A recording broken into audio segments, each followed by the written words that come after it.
You know, Africa has many things. We have talked about our mineral resources. We've talked about our arable land. We have talked about many things, but from where I sit, the greatest African resource is the human resource. You know, Africa has been so wronged by other civilizations. We were the enablers of the first industrial revolution.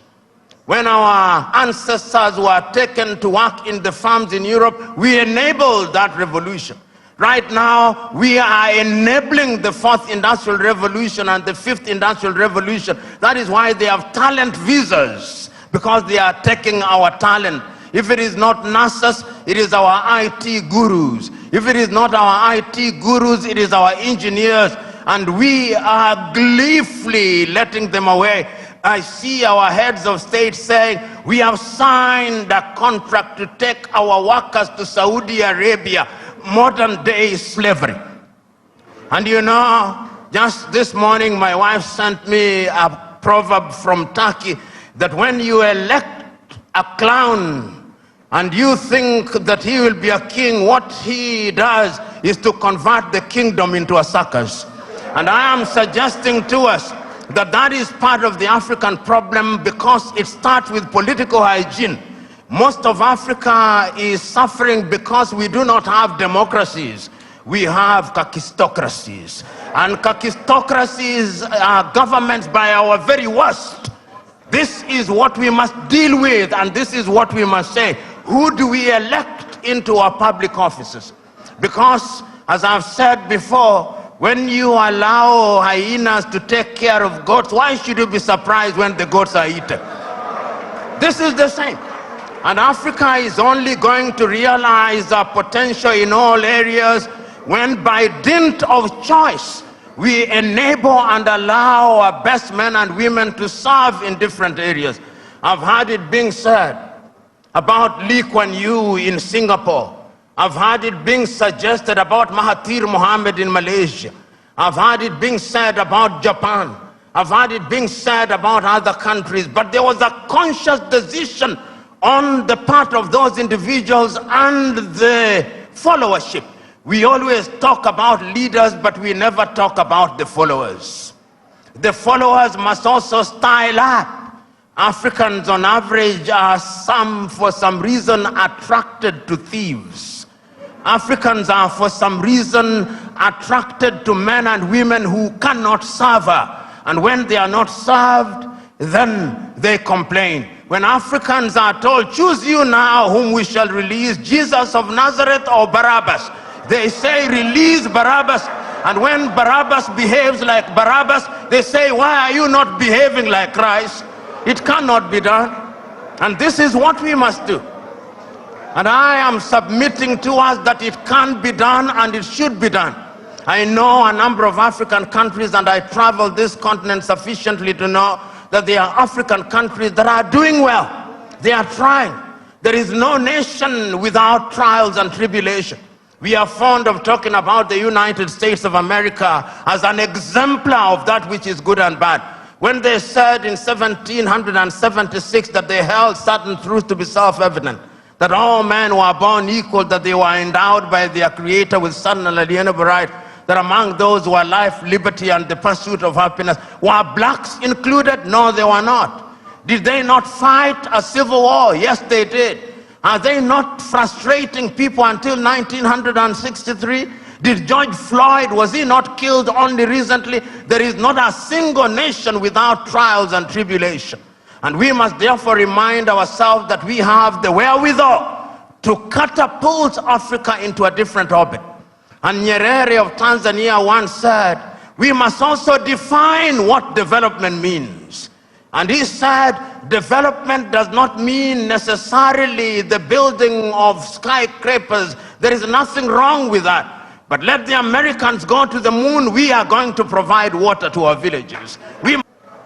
And if we agree that it can be done, what we must now do is to take a solemn vow.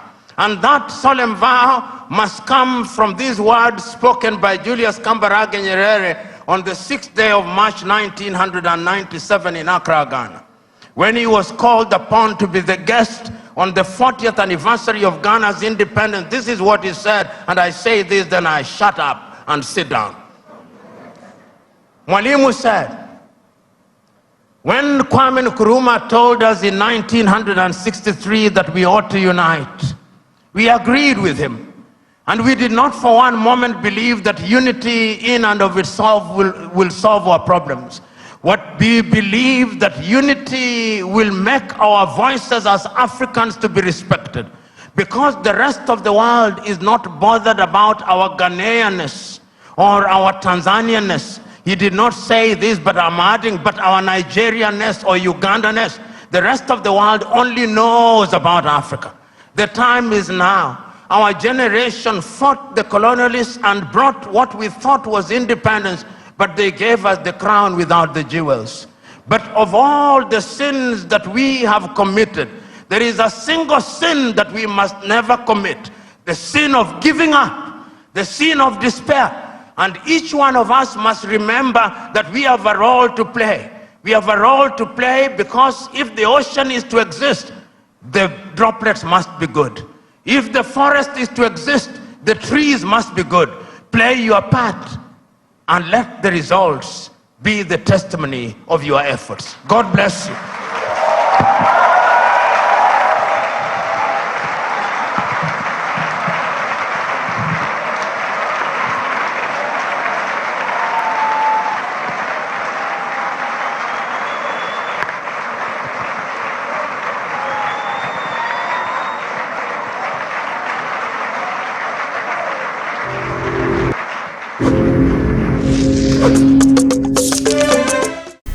I have always maintained on this platform that the problem of Africa lies in its leadership.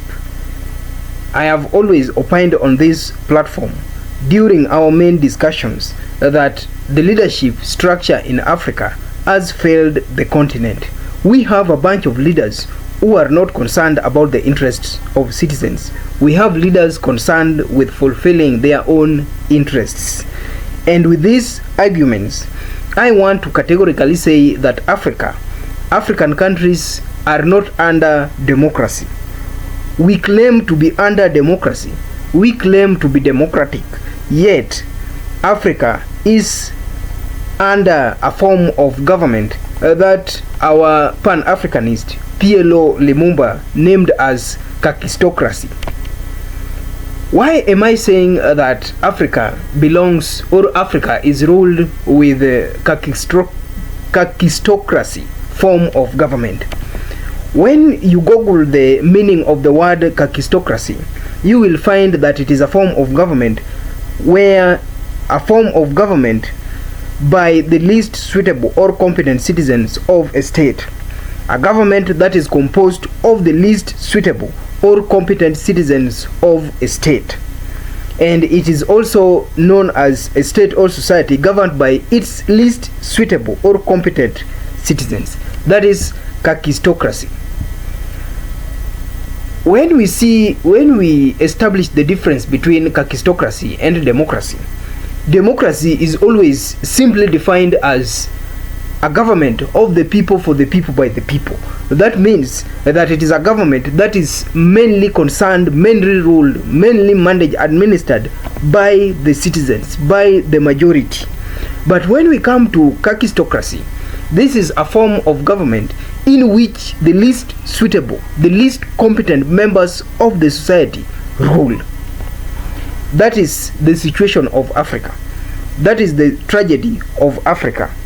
Africa has a type of leaders who are incompetent. I think I discussed in one of our discussions about this. Africa has a bunch of leaders who are grossly incompetent. A bunch of leaders who are least suitable to occupy positions of leadership. We have leaders who are corrupt, concerned with filling their own pockets, filling their own bank accounts. Leaders who are concerned with impressing foreigners, yet their citizens who elected them into office to work for them are suffering. These are the kind of leaders that we have in Africa. Africa must refrain from saying that their countries are democratic. They must refrain from saying that their governments are democratic. They must refrain from referring to citizens that their governments are ruled and managed by citizens, which is a democracy. And yet, in real sense, African governments are under kakistocracy form of government. A government where the least suitable, the least competent members of the society rule. When I rate the performance of African leaders out of 10, the highest will get 5 out of 10, because they are incompetent, they are selfish, they are foreign-centered, they are concerned about making profits and not concerned about the interests of citizens. Africa is under a kakistocracy form of government and not a democracy. We must refrain from that, and we must re-establish the true form of government in Africa. Africa needs to change its leadership structure, and Africa needs to reform its leadership structure for it to succeed.